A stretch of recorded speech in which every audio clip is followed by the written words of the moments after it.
Assalamualaikum warahmatullahi wabarakatuh. Perkenalkan saya Ika Restina, NIM 1700008101. Mahasiswa Pendidikan Biologi Universitas Ahmad Dahlan. Mata kuliah Islam Interdisipliner kelas A. Saya di sini akan memberikan informasi mengenai topik kekerasan, pelecehan, dan perundungan yang terjadi di dunia pendidikan kita. Nah, kasus-kasus pelecehan, kekerasan, dan perundungan yang terjadi di dunia pendidikan kita memang bukanlah hal yang baru lagi, di mana kasus tersebut melibatkan peserta didik dan pendidiknya sendiri. Seperti yang sering kita dengar, guru yang melakukan kekerasan karena ingin menghukum muridnya. Lalu ada senior yang berusaha mendisiplinkan juniornya. Lalu sesama murid yang melakukan pelecehan karena masalah yang sepele. Bahkan ada guru yang dianiaya oleh muridnya sendiri karena muridnya tidak merasa tidak terima dengan apa yang dilakukan oleh gurunya tersebut. Nah, kasus-kasus tersebut semakin meningkat seiring berjalannya waktu, lalu menjadikan kualitas pendidikan di Indonesia menjadi rendah. Lalu, mengapa sih fenomena-fenomena tersebut bisa terjadi padahal itu terjadi di dunia pendidikan sendiri? Nah, sebenarnya banyak sekali ya penyebab terjadinya kasus-kasus kekerasan, pelecehan, dan perundungan yang terjadi di dunia pendidikan kita. Menurut saya ada tiga sisi atau ada tiga penyebab utama. Yang pertama kelemahan guru, yang kedua kelemahan murid, dan yang ketiga kelemahan sistem dan metode pembelajarannya tersebut. Yang pertama kita akan bahas tentang kelemahan dari siswa, di mana perilaku dan sikap siswa dianggap terlampau nakal walaupun sudah dididik secara baik dan halus, tetapi tidak ada perubahan perilaku dan sikap, sehingga guru dengan segala legitimasinya melakukan kekerasan terhadap siswa tersebut karena guru menganggap siswa tersebut tidak berusaha memenuhi segala keinginannya. Nah, yang kedua ada kelemahan guru.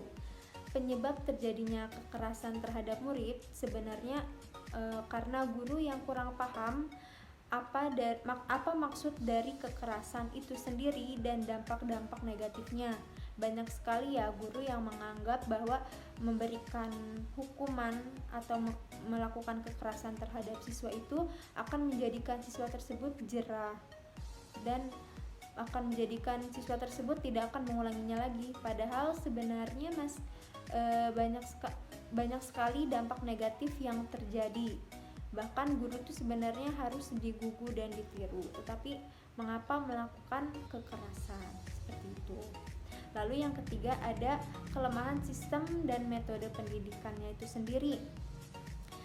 Banyak sekali ya lembaga pencetak guru itu yang cenderung statis dan tidak mengikuti perkembangan pengetahuan. Lalu ada juga penyebabnya yaitu karena kurikulumnya yang membebankan guru dan muridnya tersebut.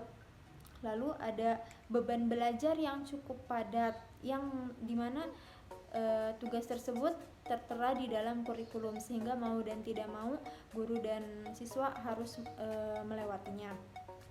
Dan ada juga lembaga dinas pendidikan yang kurang mengawasi tenaga kependidikan, khususnya di dalam kekerasan di sekolah. Nah, lalu apa sih makna dari pendidikan, pendidik, dan peserta didik dalam Islam? Nah, yang pertama makna dari pendidikan. Pendidikan sendiri itu merupakan suatu usaha sadar atau terencana untuk mewujudkan suasana belajar dan proses pembelajaran, di mana tujuannya yaitu untuk mengembangkan potensi peserta didik.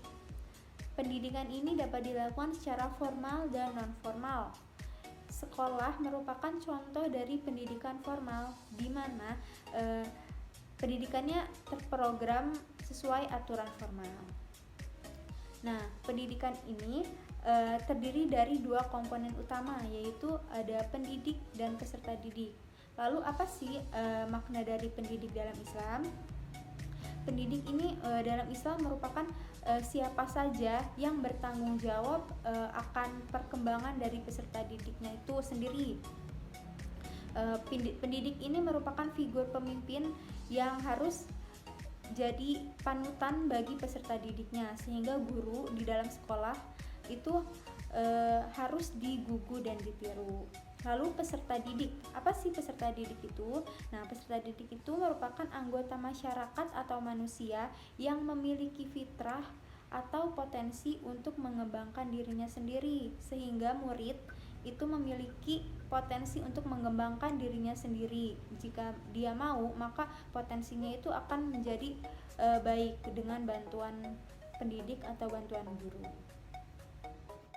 Lalu yang ketiga, relasi dan interaksi seperti apa yang seharusnya terjadi antara peserta didik dan pendidik.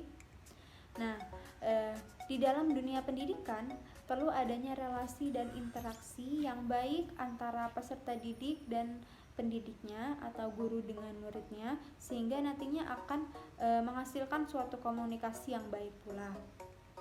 Nah, lalu interaksi antara pendidik dan peserta didik sering kita sebut dengan interaksi belajar mengajar, dimana sebelum melakukan interaksi ini, guru harusnya mengetahui karakteristik dari peserta didik itu sendiri, sehingga nantinya akan meningkatkan aspek kognitif, psikomotorik, dan afektifnya. Dalam interaksi belajar mengajar juga harus ada dua unsur utama, yaitu guru dan siswa, sehingga guru ini harusnya memiliki potensi untuk menciptakan interaksi belajar dan mengajar yang baik pula. Seperti itu. Baiklah, demikian yang dapat saya sampaikan. Kurang dan lebihnya mohon dimaafkan. Wassalamualaikum warahmatullahi wabarakatuh.